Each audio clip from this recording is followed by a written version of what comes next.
August 1st, 1943. Solomon Islands. 23:48 hours. The night is ink black, the kind of darkness that swallows sound, swallows fear, swallows entire ships whole. A thin mist curls over the water, drifting between the waves like ghost white smoke. The only light is the moon slipping through broken clouds, just enough to paint silver ripples across the Pacific.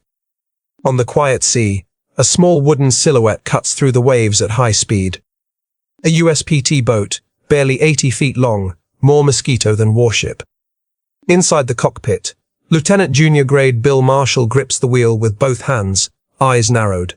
Sweat drips down his forehead despite the cool night breeze. These waters' iron-bottomed sound are graveyards. Beneath the hull lie ships that once ruled the ocean. Now they rest as twisted steel tombs. Behind him, the engine roar rises and falls in a nervous rhythm, the three Packard motors struggling to stay quiet. They're fast, yes. But stealthy? Hardly. Easy, easy. Marshall whispers to the boat, as if coaxing a nervous horse. Below deck, torpedoman Tommy Reeves checks the Mark 8 torpedo tubes for the 10th time. They're old, unreliable, temperamental leftovers from a Navy that never expected PT boats to carry real firepower. Matchboxes, the Japanese called them. Floating toys. Death traps for amateurs. Even now, aboard the Japanese heavy cruiser Kumano, officers laugh about it. They mock the idea that a wooden American boat could threaten steel forged in the Empire's finest shipyards. They call the PT crews children with fireworks. But tonight, the ocean has other plans. Marshall risks a glance into the dark. Enemy sighted yet. Radioman Carver leans over the binoculars, struggling to steady his breath. Negative. Wait, hold on. A faint glow appears on the horizon. Not moonlight. Not lightning. Something larger. Something alive. The Japanese column. Marshall's heart rate spikes. He motions to cut engines briefly, letting the PT boat drift. The night becomes eerily silent again, except for the soft wash of waves against the hull. There they are. A line of shadows gliding across the water like predators. Big shadows. Sharp shadows. A destroyer. Another destroyer. And behind them, the massive outline of a cruiser, slicing through the moonlit sea with a presence that dominates everything around it. Carver inhales sharply. Jesus, she's huge. Reeves pops his head out, eyes wide. Sir, torpedoes ready. Marshall steadies his breath. This is insane. The PT boat is a sliver of wood. The Japanese cruiser is a mountain of steel, bristling with guns large enough to vaporize the entire boat in a single hit. But that cruiser has one weakness. One blind spot. One flaw the Japanese refuse to consider. She doesn't fear the PT boats. And fear makes you sloppy. Marshall grips the wheel tighter. He can feel the moment shifting, the night tightening around them like a noose. He whispers, barely audible, "This is our chance." The boat accelerates gently, the engines purring just enough to reposition. Marshall keeps their distance close enough to strike, far enough to avoid detection. But then, a searchlight snaps on in the distance, sweeping the waves. The crew freezes. The beam slices the sea. Moves left. Moves right. Moves closer. Reeves whispers, "Please, not here, not now." The cruiser's searchlight keeps scanning. Slow, bored, dismissive. Just looking for real threats, Marshall thinks bitterly. The beam passes over them and misses by barely 50 yards. The crew exhales in unison. Marshall wipes sweat from his palms. He feels the ocean shift beneath him. Feels a change in the air. A tension. A pull. The cruiser turns slightly, exposing its vulnerable starboard side, the perfect angle for a torpedo. Reeves grips the railing. "Sir, she's in the slot." Marshall nods. Everything slows. The engines hum. The torpedoes glisten in their tubes. The cruiser looms massive, unstoppable, blind to the threat it refuses to recognize. Marshall takes a breath deep enough to feel it in his spine. Stand by. Stand by. The PT boat edges closer, riding the edge between courage and suicide. And then, in the moonlit darkness, Marshall whispers the order. Fire. 2 torpedoes ignite from their tubes with a muffled roar, streaking into the black water, heading straight for the Japanese cruiser. No one on the enemy deck sees them yet. But they will. And when they do, the world will change in a single violent moment. The ocean swallows the sound of the launch almost instantly. 2 silver streaks glide beneath the surface, faint wakes shimmering under the moon. They travel low, quiet, predatory. On the PT boat, every man holds his breath. No one speaks. No one moves. They listen. To the engines. To the wind. To the heartbeat of a moment that could determine whether they live or die. Lieutenant Marshall keeps one hand on the wheel, the other gripping the throttle so tightly his knuckles turn white. Time to impact, he whispers. Reeves counts silently, eyes locked on the dark water ahead. 40 seconds, maybe less. Carver wipes sweat from his brow. They won't even know what hit him. But that's the problem. The Japanese never believed these wooden boats could hit them at all. Inside the bridge of the cruiser Kumano, lookouts scan the water casually, lazily. The officers dismiss the possibility of PT threats, calling them children's boats, floating boxes, noisy little insects. The cruiser's navigation officer snorts. If they come, we'll swat them. He has no idea 2 torpedoes are already racing toward his hull. Back on the PT boat, the silence breaks as the cruiser's searchlights switch direction. Carver snaps upright. They're sweeping again. Rapid pattern. The beams slice across the waves, faster this time. More urgent. Something's changed. Reeves leans out over the side. Did they spot the wakes? Marshall adjusts the wheel, heart pounding. No, but they're nervous. Something tipped them. The cruiser begins to turn, slowly, deliberately. Marshall's eyes go wide. They're maneuvering. They're trying to angle away. Reeves swears under his breath. Come on, run straight. But the Japanese officers are quick, and their instincts sharper than expected. A torpedo strike on a cruiser. Impossible. Laughable. And yet, why is that wake so wide? Why does the water feel wrong? Something in the night unsettles them. Something they can't explain. Marshall checks the torpedo timer again. 20 seconds. His voice cracks. 15. Carver's hands shake against the binoculars. 10. Reeves whispers a prayer. 9, 8, 7. The cruiser makes a harder turn, the bow swinging sharply, engines roaring as she tries to outrun the invisible threat. They see it. Reeves shouts. They see it. The torpedo wakes begin illuminating faintly in the moonlight as the angle shifts. Marshall slams the throttle forward. Full power! Hard turn! Get us out! The PT boat jolts violently as the 3 Packard engines scream to life, propellers biting into the black waves. The entire hull trembles. Behind them, 5, 4, 4, 3. The cruiser's alarm sounds, a deep, metallic howl that rips across the night. Japanese sailors sprint to battle stations. Officers bark commands. Searchlights lock onto the water ahead. Torpedo, port side. A wave of panic erupts on the cruiser's deck. The first torpedo slices past the boat, missing by barely 10 meters.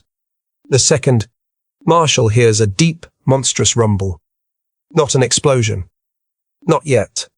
Something else. Reeves stands frozen, eyes fixed on the water. Sir, it's going to hit amidships. Marshall closes his eyes. Then, a column of water erupts beside the cruiser in a towering plume, white and furious. The sea shudders. A boom rolls across the night like thunder trapped in a cave. The PT boat crew flinches as the shockwave hits their hull. Carver shouts over the roar. Did we get them? The water falls back in sheets. Smoke drifts across the waves.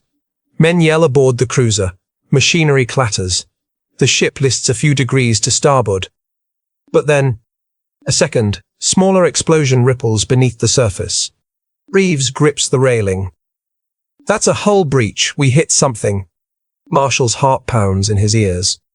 The Japanese cruiser, once invincible, has been wounded. A wooden matchbox just punched a hole in a steel giant. The night grows frantic. Searchlights hunt wildly. Guns prepare to fire. The cruiser's engines roar in panic. Carver swallows hard. They're angry now. Marshall tightens his grip on the wheel. They weren't afraid of us before. He looks back at the raging cruiser. But they will be now. The sea shifts. The tension thickens. Because the Japanese cruiser is turning again. Not to flee, but to retaliate. And PT boats don't survive being seen. The first explosion hasn't even finished echoing across the water when the cruiser Kumano comes alive like a wounded animal. Its deep hull groans. Its engines scream. Searchlights whip across the sea in frantic arcs. The Japanese officers, who mocked the PT boats only hours ago, now stand frozen in disbelief. A torpedo, one shouts. From them? No one answers. Because the truth hangs in the air like smoke. A wooden 80-foot American boat just tore into a steel warship of the Imperial Navy. And humiliation burns almost as hot as fear. On the PT boat, Marshall jerks the wheel hard as he sees the cruiser's bow swing toward them. They're turning to ram or fire, move. The PT boat skids across the water, the engines roaring louder than ever. Spray blasts across the deck, soaking Carver as he struggles to hold the binoculars steady. They spotted us, he yells. They're locking lights. The cruiser's searchlights converge 3 beams, slicing through the darkness like white-hot blades. One sweeps past. Another passes overhead. The third hits them. A blinding column of light floods the PT boat, freezing every man on deck like animals caught in headlights. Reeves shouts, panicked, "We're lit up, they see us." Marshall slams the throttle. No time. Hang on. The boat surges forward, engines shrieking as they rip through the black water. But the Japanese gunners are already scrambling. On the cruiser's deck, sailors race to their rapid-fire guns. Officers bark orders to destroy the small craft, no longer laughing. No one mocks the matchboxes now. Aboard Kumano, chaos. Crewmen sprint across the deck. Gunners swing weapons toward the tiny silhouette darting through the waves. Officers scream coordinates and ranges. One stunned officer shouts, "It's the American Mosquito boat. They hit us! Shoot them down!" The humiliation is unbearable. A pebble has bruised a giant, and giants strike back. The first tracer rounds streak through the night orange lines slicing toward the PT boat. The rounds hit water, kicking up geysers around the hull. A near miss. Then another. Then another. Marshall ducks instinctively as bullets rip across the waves. "Hard port!" he shouts. The boat turns sharply. The engines scream. The hull groans. Spray floods the deck. But the cruiser's guns adjust instantly. More tracers arc across the sky, then plunge downward like falling stars. Carver falls to one knee, gripping the railing. "Sir, we can't outrun their guns forever." Marshall's jaw clenches. "We're not outrunning them. We're outmaneuvering them." The PT boat fights back. Reeves, shaking, grips the point Cal machine gun mounted at the stern. "Permission to return fire?" Marshall shakes his head. "Not yet. We reveal our position, we die." Another salvo sprays water across the deck. Splinters fly. The men duck. Finally Marshall sees something. A shadow. A shape. A column of Japanese destroyers approaching to support the wounded cruiser. 3 of them. Carver's voice cracks. "Oh God, it's a whole task force." Reeves stares in horror. "We're dead." Marshall keeps steering, eyes locked ahead. "No," he mutters. "Not if we disappear." The only hope. Darkness. The PT boat darts toward an area where the moonlight breaks against thick patches of fog drifting low over the water. Marshall angles the boat sharply toward it. Carver gasps. The fog bank. Yes, it'll hide us. But the Japanese see the maneuver. The cruiser fires a full broadside. Huge guns thundering, the sound shaking the ocean. Both PT boat and crew are thrown sideways by the shockwave. Reeves screams, "Move! Move! They're firing everything!" Marshall pushes the engines past their limits. The Packards roar like wounded beasts. The PT boat shudders, wooden planks straining. Tracer fire follows them relentlessly. Closer. Closer. Water erupts around them in violent plumes. Then they slip into the fog. The world goes grey. Quiet. Daft. The roar of Japanese guns fades behind them. Marshall breathes for the first time in a minute. We're in, engines low. The crew collapses where they stand, shaking. Carver whispers, "Did we get away?" Reeves wipes seawater and sweat from his face. "We live, for now." Marshall doesn't answer, because he knows something the others don't. That torpedo didn't just damage a cruiser. It damaged Japan's confidence. And when a navy begins to fear the weapon it once mocked, the tide of war shifts. But the night isn't over yet. And in the distance, something else is moving in the dark waters of the Solomons. Something the PT crew hasn't seen yet. Something heading straight toward them. The fog wraps around the PT boat like a cold, wet blanket. Visibility, almost zero. Sound, muted, swallowed, distant. The men breathe in shallow bursts, terrified that even the air might give them away. Marshall cuts the throttle to a low rumble. Not silent, but quiet enough to blend with the rolling sea. Reeves leans over the port side, listening. Every shift of water sounds like an enemy. Every splash feels like death approaching. Carver whispers, voice trembling, "Sir." "What now?" Marshall doesn't answer immediately. He's watching the way it swirls, the way it moves in unnatural patterns. Then he sees it. A stain of darkness moving just beneath the grey. Too smooth to be missed. Too heavy to be cloud. Too silent to be anything harmless. A ship. A big one. "Contact," Marshall whispers. "Starboard side. Close." Reeves' eyes widen. "How close?" Marshall's jaw tightens. "Too close." Through the fog a monster moves. A faint hum cuts through the air. Not the thundering roar of a cruiser. Not the biting clatter of destroyer engines. This is deeper. Slower. Like a giant breathing in the dark.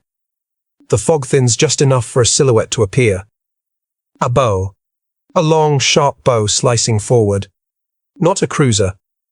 Not a destroyer. A light cruiser, smaller but faster. Still more than enough to crush the PT boat under its hull. Carver's voice shakes. "Oh no, sir, it's heading right for us." Reeves grips his helmet. "They're going to ram. They don't even see us." Marshall raises a hand, silencing both men. He watches the shadow glide closer. Closer. Closer. The fog curls away for a heartbeat, revealing the rising steel wall of the Japanese ship's forward hull. Barely 50 yards away. Reeves screams, "Turn, turn now." Marshall doesn't panic. He doesn't blink. He simply whispers, "Wait." The others stare at him in disbelief. The ship grows larger. The fog churns with turbulence. The PT boat rocks in its wake. Carver nearly collapses. "Marshall, we're going to die." But Marshall waits. And waits. And just before the hull can slice them in half, he sees it. The Japanese cruiser's bow wave pushing ahead. A pattern. A route. A path. Marshall slams the throttle. Now. The PT boat rockets forward. So close to the enemy hull that the men feel the heat of the ship's engines radiating through the fog. The Japanese sailors on lookout never see them. Not even a shadow. The PT boat flashes through a gap barely wider than a two-lane road, between death on one side and the cold Pacific on the other. Spray drenches the deck. The engines scream. The fog explodes around them as the PT boat slashes past the cruiser's bow. Reeves collapses onto the deck, shaking. "We should be dead," he breathes. "We should be dead." Carver clutches his chest. "They never even saw us. We were right under their noses." Marshall exhales slowly, hands trembling for the first time. "They don't expect us," he murmurs. "They still think we're toys." But the night isn't done. As the fog begins to thin, the sea opens again, lit only by a faint moon. Marshall slows the engines. "We're clear of them," he says softly. But not for long. Because far behind them, beyond the fog bank, the Japanese cruiser Kumano has regained power and is sending frantic signals to its destroyers. They are hunting the mosquito that stung them. Carver raises the binoculars. "Oh no, sir," 4 destroyers turning toward us. Reeves slams his fist against the railing. "We can't outrun destroyers, we're dead." Marshall shakes his head. "No, they're too angry, too confident. That's our advantage." He stares into the dark horizon, listening to the distant drums of Japanese engines swelling again. "They're coming straight for us."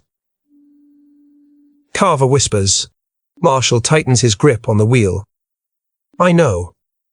The men stare at him, terrified. "What's the plan?" Reeves asks. Marshall gives a thin, determined smile. "We make them chase us.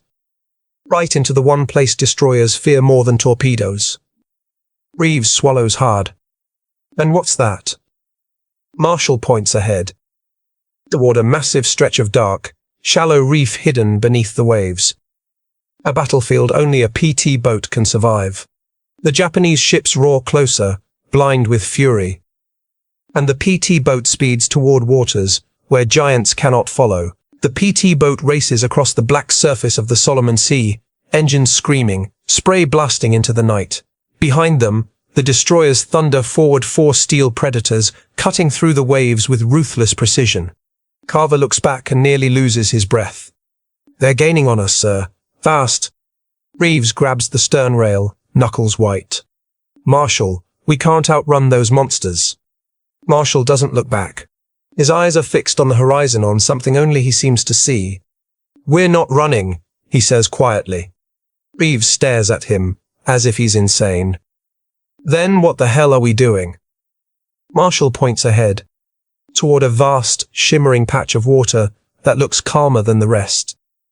Too calm. Carver's voice cracks. "Oh no, that's shallow reef." Marshall finishes. "A destroyer captain won't risk it. Not at night. Not at this speed." Reeves blinks. "You want them to follow us into reefs?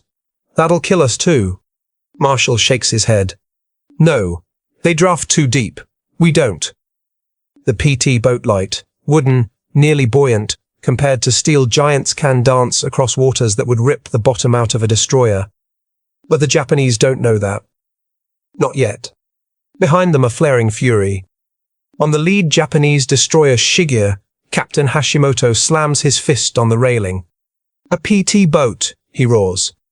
"A single PT boat has damaged a cruiser and humiliated the fleet. We will not let them escape." His officers hesitate. "Captain." Shallow waters ahead. Hashimoto's glare freezes the words in their throats. "We chase. Full speed." The order echoes across the deck. Engines rumble. Guns reload. Searchlights sweep the sea like angry suns. Every ship behind him follows blindly, furiously. Because rage makes fools of even the greatest warriors. Back on the PT boat. They approach the first reef edge. Marshall throttles down carefully, deliberately. "All right," he murmurs. "Everyone hold on." Reeves grips the gun mount. Carver leans over the rail, watching the color of the water shift from black to a faint blue-gray. "We're in the shallows now," Carver whispers. "One wrong move, and we're stuck." Marshall nods. "That's why we don't make a wrong move." He eases the boat over the reef's lip. The hull scrapes the surface gently. The PT boat rocks once, and glides perfectly across the shallow shelf. Behind them, the destroyers don't slow down. Reeves laughs nervously. They're really going to try it, Marshall whispers. Of course they are. They still think we're scared. The first destroyer enters the trap. The Shige charges forward, bow cutting through the dark like a knife. Japanese officers bark rapid orders. Full guns ready. Searchlights on target. Close the gap. But then, a lookout screams, "Watercolor change! Shallows!" Hashimoto steps forward, jaw clenched. Too late. The destroyer plows into the reef edge. The sound is horrific. A grinding metallic shriek that vibrates across the water. The bow lurches upward. The stern slams down. Men fall across the deck. Flood alarms blare. Carver gasps. They hit it. They hit the reef. Marshall watches calmly, eyes narrowed. That's one. The second destroyer turns too late. The ship behind Shige tries to veer away, but the momentum is too great. The captain reacts 5 seconds too slow, and 5 seconds is all the ocean needs. The destroyer slams sideways into a coral ridge, sparks blasting from under the hull. Reeves shouts, amazed. They're stacking up like dominoes. The night erupts with chaos. Steel grinding, men shouting, engines choking in shallow water. 2 Japanese destroyers are now crippled. Not by torpedoes. Not by guns. But by terrain. By water shallow enough to expose their arrogance. The PT boat makes its escape. Marshall swings the PT boat sharply, skimming across the reef top one more time before slipping back into deeper water beyond. The destroyers, massive, wounded, trapped, shout into the darkness, furious and helpless. Carver falls into a chair, laughing breathlessly. Sir, we did it. We actually did it. Reeves wipes his eyes, overwhelmed. They sank themselves, chasing us. Marshall allows himself a thin smile. This is what they never understood. He watches the crippled ships burning faintly in the moonlight. A giant sinks slow, but stupidity sinks fast. Carver steadies himself. What now, sir? Marshall checks his compass. Now we circle back. Our orders weren't just escape. The men stare at him. Reeves whispers, "You want to attack again?" Marshall nods. Somewhere out there is a wounded cruiser, and she isn't going home yet. The ocean shifts. The night deepens. The hunt isn't over. The PT boat glides back into deeper water, the engines reduced to a soft thrum beneath the hull. The night is calmer, now less chaotic, more watchful. But the air carries a tension that settles on the men like cold rain. Carver scans the horizon. Sir, do you really think she's still out here? Marshall nods. A cruiser that size doesn't disappear. Especially not when she's wounded. Reeves swallows hard. What if she's waiting for us? Marshall grips the wheel. Then we'll give her something else to remember. The sea holds its breath. They move slowly through the dark, listening for anything. A distant engine. A cracking hull.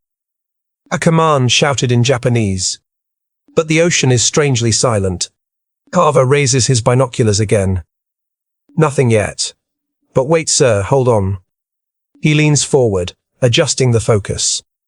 There, off our starboard side, smoke. Reeves rushes beside him. Damaged smoke. Carver nods. Yeah, light grey.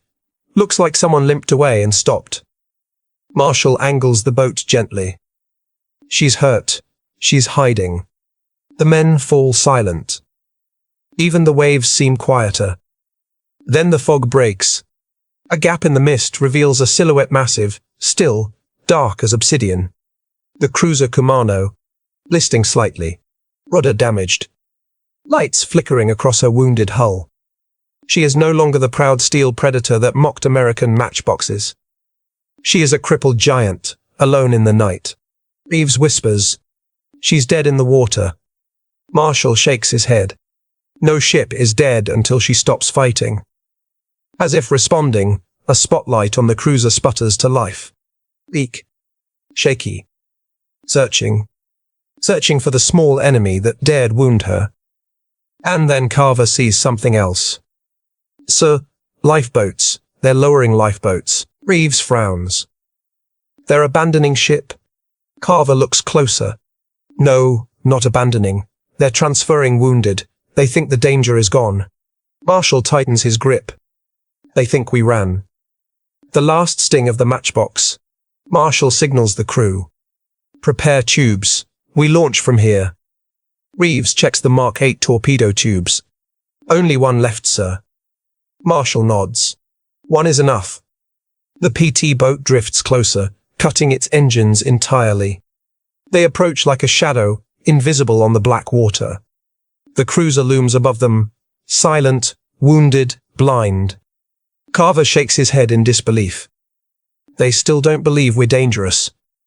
Marshall whispers. They will. He raises his hand. Reeves braces at the firing lever. Carver closes his eyes. Marshall lowers his hand. Fire. The final torpedo bursts forward, sliding beneath the water in a perfect arc, racing toward the cruiser's midsection, where her armor is weakest. The men hold the railing. The water's surface trembles. A heartbeat. A breath. A second. Then, a deep, booming explosion erupts beneath the cruiser's hull. A fireball bursts upward. Steel plates warp. A section of the deck collapses. Men scream and scramble as flames climb the ship's interior. Reeves shouts, "Direct hit." Carver grips the binoculars, voice shaking. She's breaking apart. She's actually breaking apart. The stern begins to rise, slowly at first, then faster. Water rushes into the open wound. The lights flicker once, twice, and die. The great cruiser, which mocked American PT boats, now tilts sideways, groaning like a dying animal. Her bow slips beneath the waves. Then her bridge. Then her guns. Until only a sliver of her hull remains. And then nothing. The ocean closes over her final breath. Silence follows. A silence so deep it feels holy. The moment Japan realized the truth. Reeves sits down, staring at the empty water. "We just sank a cruiser," he whispers. "A wooden boat sank a cruiser." Carver's hands shake. They're never going to laugh at PT boats again. Marshall watches the ripples fade. He speaks softly, almost to himself. "It wasn't the torpedo that beat them." Reeves looks up. "Then what?" Marshall turns toward the men. "It was their arrogance." The PT boat throttles up gently, turning toward the safety of the islands as dawn begins to hint at the horizon. Behind them, the vast Pacific swallows the last bubbles of a sunken giant. Carver finally breaks the silence. "Sir, what'll they say when we report this?" Marshall smiles slightly. "They'll say the joke's over." The engines roar to life. The PT boat's small, wooden, underestimated races back toward the Allied lines, carrying the story of the night the Japanese Navy learned a painful truth. Even a matchbox can burn a warship to the waterline.